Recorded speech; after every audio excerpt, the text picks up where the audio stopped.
These are 4 spots of roads that we're gonna fix Hold the mic. because they've been deemed as dangerous. One of them, about 3-4 feet of the road slid off the road on it. Last year, Nick King, who was the chair of roads at the time, we met with a roads contractor, Vernon Jones. He came out here and spent an afternoon with us. And from driving in his truck, he was able to tell us this is what's wrong with the road. He didn't even have to get out and look at it. Most of the problems we have with these roads come to what's underneath the asphalt. It's not enough to support the road. And the other part is that when the roads were built, the base of the road didn't extend past the road, and asphalt is pliable and flexible, especially in the heat on it. So they gave us a quote last year of about $235,000 per mile to just strip the asphalt and put down new asphalt. It won't fix the problem long term. That's currently what we've been doing here, is that we fix a part of a road, we put another cut in the road, which can then become a break point for it. So, you know, summing it up, you can look at these pictures when you get up and move around to get something to eat, but the roads are not in great shape here, and they're only gonna get worse unless we do something about it. John, can I interrupt for just a second? Stop my timer. I just wanted to point out, these are the original photos that the board gave us. I personally drove around on Sunday, and they're a lot worse than whenever these were taken, especially, that one's really bad. All right, the other thing that's not up here is we have to fill cracks, fix a dip, and seal the dams, or the DNR won't approve the dams. If they don't approve the dams, lake life is going to change as you know it today. In 2022, the current expenses that we had for roads was 1.5 years behind what was needed.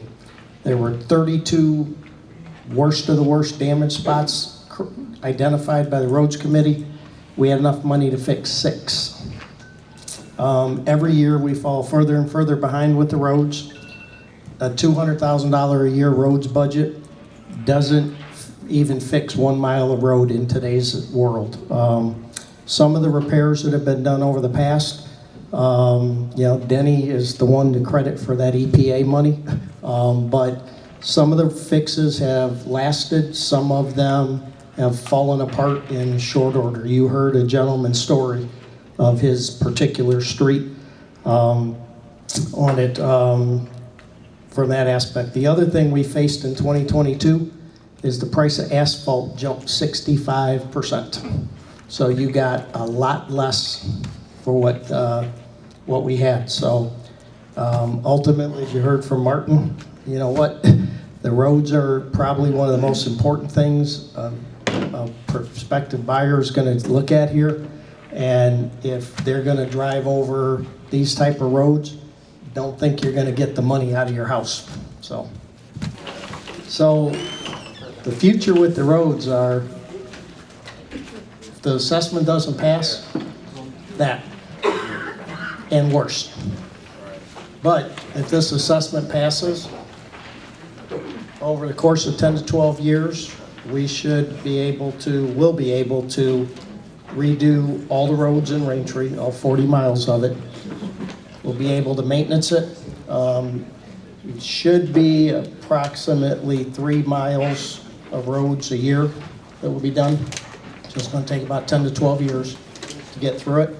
And we will have nice roads. We'll be able to maintain the roads. Going back to the contractor, he said, you know, the road, when it's put in, is split 2 lanes almost. So there's a seam down the middle.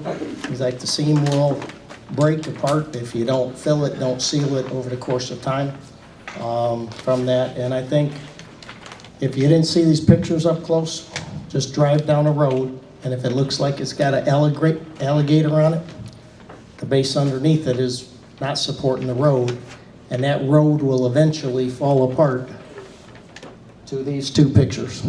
So The assessment will make sure that we have nice, good roads all the way through Raintree.